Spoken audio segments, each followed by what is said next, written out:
اللہ علیہ وسلم کے جوامع الکلم، آپ نے کلمہ بھی ایسا منتخب فرمایا، یہ نہیں کہا المرأۃ الطیبہ، المرأۃ الحسنہ، المرأۃ الجمیلہ، کہ یہ وہ عورت خوبصورت ہونی چاہیے، وہ عورت اچھی ہونی چاہیے، وہ عورت حسین و جمیل ہونی چاہیے، ایسا نہیں کہا، بلکہ فرمایا المرأۃ الصالحہ، وہ عورت صالح ہونی چاہیے۔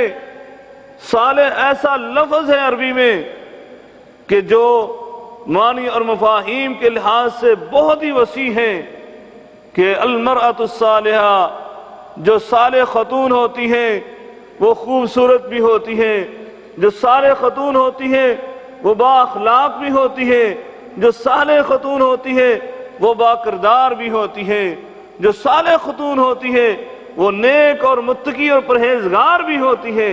یعنی میرے آقا علیہ السلام نے ایسا کلمہ منتخب فرمایا کہ المرأۃ الصالحہ، جو تمام صفات پر حاوی ہیں، فرمایا ایسی خاتون کا انتخاب کیجئے۔ اب ایسی خاتون کون سی ہو سکتی ہے؟ میرے آقا علیہ السلام جو معلم انسانیت ہے، یہ نہیں ہے کہ ایسا کلمہ بول کر چھوڑ دیا گیا، بلکہ آپ نے اس میں بھی رہنمائی فرمائی۔ کیا فرمایا؟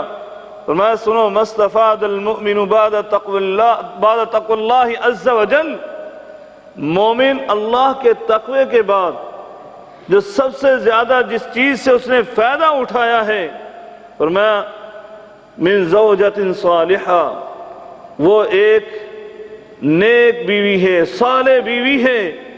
فرمایا ان امرہا طاعتہ، وہ کیسی خاتون ہے کہ جب اس نے اس کو حکم دیا اس نے فوراً سر تسلیم خم کیا، اس کی اطاعت اور فرما برداری میں لگی رہی۔ وَإِن نَظَرَ إِلَيْهَا سَرَّتْهُ، اور جب اس نے اس کی طرف دیکھا تو اس خاتون نے اپنے حسن کردار، حسن اخلاق سے، اپنے اسلوب طرز زندگی سے اس کو خوش کر دیا۔ فرمایا وَإِنْ أَقْسَمَ عَلَيْهَا أَبَرَّتْهُ، اگر کسی موقع پر اس نے اس کو قسم ڈال دی تو وہ اس کی قسم کو پورا کرنے والی ہوتی ہے۔ فرمایا وَإِنْ غَابَ عَنْهَا حَفِظَتْ فِي نَفْسِهَا وَمَالِهِ، فرمایا اور جب یہ اس سے غائب ہوتا ہے، سفر پر چلا جاتا ہے، فرمایا وہ اپنی عزت کی، اپنے کردار کی اس کے لیے حفاظت کرتی ہے اور اس کے مال کی حفاظت بھی کرتی۔ یہ ہے المرأۃ الصالحہ۔ پھر میرے آقا علیہ السلام نے رہنمائی کرتے ہوئے ارشاد فرمایا سنو تنکح المرأۃ لأربع، عورت کے ساتھ شادی جو کی جاتی ہے وہ 4 خوبیوں اور 4 اوصاف کی بنا پر۔ فرمایا پہلا لمالہا، اس کے مال کی وجہ سے، مالدار خاتون ہے، لوگ چاہتے ہیں اس سے شادی ہو جائے۔ فرمایا ولحسبہا، اچھے خاندان کی ہے، لوگ چاہتے ہیں اس سے شادی ہو جائے۔ ولجمالہا، عورت خوبصورت ہے تو لوگ چاہتے ہیں اس سے شادی ہو جائے۔ فرمایا ولدینہا، عورت دیندار ہے، نیک ہے، صالح ہے تو لوگ چاہتے ہیں اس سے میری شادی ہو جائے۔ پھر آپ نے رہنمائی کرتے ہوئے ارشاد فرمایا فَاظْفِرْ بِذَاتِ الدِّينِ تَرِبَتْ يَدَاكَ، فرمایا تمہیں میں جو رہنمائی کرتا ہوں وہ یہ ہے کہ دیندار خاتون کو، یہ نیک صالح خاتون کو منتخب کر لو۔ تَرِبَتْ يَدَاكَ، ایسا نہیں ہوگا تو تمہارے ہاتھ خاک آلود ہوں، یعنی تمہارے ہاتھ ان کو مٹی لگے۔ یہ ایک محاورہ بولا جاتا ہے کہ تم ناکام و نامراد ہو جاؤ۔ اس لیے بھائیوں، نبی کریم صلی اللہ علیہ وسلم نے ہماری رہنمائی فرمائی کہ ہمیں کیسی خاتون منتخب کرنی چاہیے، فرمایا دیندار خاتون ہونی چاہیے۔ اللہ رب العالمین کا بھی یہی معیار ہے، معیار الہی بھی یہی ہے۔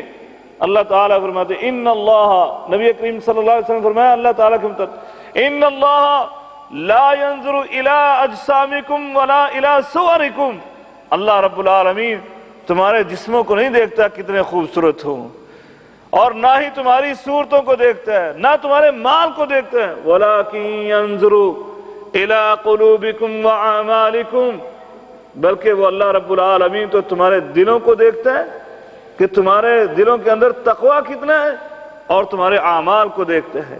اس لیے بھائیوں، ہمیں اپنی اولاد کی تربیت کے لیے سب سے پہلا سٹیپ، سب سے پہلا قدم جو اٹھانا ہے وہ ہے اس کے لیے پہلا مدرسہ، اس کا معلم، اس کا مربی وہ انتہائی عمدہ قسم کا ہونا چاہیے، جس طرح کے احادیث کی روشنی میں آپ کے سامنے بیان کیا کہ المرأة الصالحہ، اس کو اچھی ماں لا کر دو۔ اس کے بعد بلکہ یہاں مجھے ایک واقعہ یاد آ گیا سیدنا عمر فاروق رضی اللہ تعالی عنہ کا۔ آپ جب امیر المؤمنین تھے رات کو گشت کیا کرتے، ایک دن گشت کرتے کرتے ایک گلی سے آپ کا گزر ہوا، اندر سے آوازیں آ رہی تھیں، آوازوں سے معلوم ہوا گفتگو سے ماں بیٹی کی گفتگو ہے۔ ماں اپنی بیٹی کو کہتی ہے بیٹا اس دودھ میں پانی ملا دو تاکہ کچھ پیسے زیادہ آ جائیں۔ بیٹی نے آگے سے کہا اماں جان امیر المؤمنین نے اس کام سے منع کیا ہے، یہ ملاوٹ ہے، یہ دھوکہ ہے، ایسا نہیں کرنا چاہیے۔ ماں نے کہا امیر المؤمنین نے کہاں ہمیں دیکھ رہے، ہمیں کہاں دیکھ رہے، وہ اپنے گھر میں ہوں گے۔ بیٹی نے کہا اگر امیر المؤمنین نہیں دیکھ رہے تو امیر المؤمنین کا رب جو ہے، وہ ہمارا رب جو ہے وہ تو ہمیں دیکھ رہا ہے۔ عمر فاروق رضی اللہ تعالی عنہ کو یہ بات بڑی اچھی لگی۔ آپ گھر آئے، آپ نے آ کر اپنے بچوں کو اکٹھا کر لیا، کہا رات میں گشت کر رہا تھا، ایسا ایسا ماجرا میرے ساتھ پیش آیا ہے۔ اے میرے بیٹوں، میں چاہتا ہوں کہ اس لڑکی کو، اس بیٹی کو میں اپنے گھر بہو بنا کر لاؤں۔ تم میں سے کون ہے جو میری اس خواہش کو پورا کرے؟ سیدنا عاصم رضی اللہ تعالی عنہ فوراً آپ نے لبیک کہی، کہا ابا جان میری شادی اس لڑکی کے ساتھ کر دیجئے۔ شادی ہو گئی۔ اللہ رب العالمین نے اس نیک خاتون سے ایک بیٹی دی۔ اس بیٹی کو اللہ تبارک و تعالی نے جب وہ بڑی ہوئی، شادی ہوئی، اس کو اللہ نے بیٹا دیا جس کو آج دنیا میں عمر بن عبدالعزیز کے نام سے یاد کیا جاتا ہے۔ عمر بن عبدالعزیز جن کو خامس خلیفہ راشد یعنی پانچواں خلیفہ راشد بالاتفاق مانا جاتا ہے، جنہوں نے صرف 2 سال کے کم عرصے میں ایسا حکومت کا طریقہ رائج کیا، ایسی حکومت کر کے دکھلائی کہ ان کے 2 سال کو سنہری دور کہا جاتا ہے۔ تو بھائیوں، جب مائیں ایسی ہوں گی تو پھر آگے سے اولاد ایسی ہوگی۔ اس لیے سب سے پہلا مدرسہ اور اس مدرسے کا سب سے پہلا معلم اس کے لیے ایسا ڈھونڈنا چاہیے۔ آگے چلیے، آپ نے شادی کر لی، اب یہاں پر ایک اور قدم ہے اپنی اولاد کے لیے۔ شاید کسی ساتھی کے ذہن میں آئے میں تو شادی کے متعلق باتیں کر رہا ہوں، بیوی کے متعلق بات کر رہا ہوں۔ بھائیو، یہ آئندہ نسل کے لیے انتہائی زیادہ ضروری ہے، بلکہ سیدنا عاصم بن عمر رضی اللہ تعالیٰ عنہ نے اپنے بچوں کو کہا تھا بیٹا شادی کرنے کے لیے ان خواتین کو پہلے دیکھیے کہ اولاد کے لیے جن کا تم انتخاب کر رہے ہو وہ خواتین ایسی ہونی چاہیے جیسے ایک سبز و شاداب زمین ہوتی ہے کہ اس میں آپ نے فصل کاٹنے کے لیے بیج ڈالنا ہے، تو ویسے ہی ایک انتہائی مفید ماں اپنی اولاد کے لیے لے کر آنا۔ اس لیے اب جب آپ نے یہ قدم اٹھا لیا، شادی ہو گئی، اب اس کے بعد میرے آقا علیہ السلام نے ارشاد فرمایا آپ اپنے گھر میں اپنے بچوں کی ماں کو لے کر آئے ہو تو سب سے پہلا کام یہ کرنا، اس کی پیشانی سے بالوں کو پکڑنا اور یہ دعا پڑھنا، اللہم انی اسألک خیرہا وخیر ما جبلتہا، اے اللہ میں اس کی خیر اور بلائی کو تجھ سے طلب کرتا ہوں، اور جو تو نے اس کی فطرت میں خیر اور بلائی رکھی ہے وہ میں تجھ سے مانگتا ہوں۔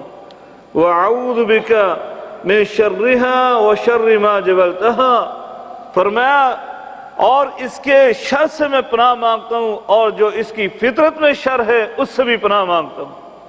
بھائیوں، اگر آپ نے یہ دعا پڑھ لی میرے آقا علیہ السلام کے کہنے کے مطابق، تو یقیناً آپ کے بہت سارے مسائل حل ہو جائیں گے۔ آج جو ازدواجی زندگی میں کچھ مسائل ہیں، ان کی بنیادی وجہ بھی یہ ہے کہ آج ہم نے یہ چیزیں جو اسلام نے ہمیں قدم قدم پر رہنمائی کی تھی، ان سے تو ہم ناآشنا ہیں، اور معاشرے کی غلط رسوم و رواج وہ اس میں ہم اتنے آگے جا چکے ہیں کہ ہر دن ہر آئے دن ایک نئی رسم اور اس پر ہم عمل کر رہے ہیں جو ہمارے لیے دین و دنیا کی تباہی اور بربادی کا سبب بن رہی ہے۔ سیدنا عبداللہ بن مسعود رضی اللہ تعالی عنہ کے پاس ایک آدمی آیا، کہا اے صحابی رسول، جناب سیدنا عبداللہ، میں نے شادی کی ہے اور مجھے ایسے لگتا ہے کہ شاید میری ازدواجی زندگی اچھی نہیں گزرے گی، یا شاید میری زوجہ جو ہے، میری بیوی جو ہے مجھ سے نفرت کرے گی۔ کہا تجھے ایسا خطرہ کیوں ہے؟ او بھائی میرے، ایک بات میں تجھے بتاتا ہوں، اس پر عمل کرنا تیرا کام ہے، اللہ رب العالمین تیری بیوی کے دل میں تیری محبت ڈال دے گا اور تو خوشگوار زندگی گزارے گا۔ کیا کرنا ہے تو نے؟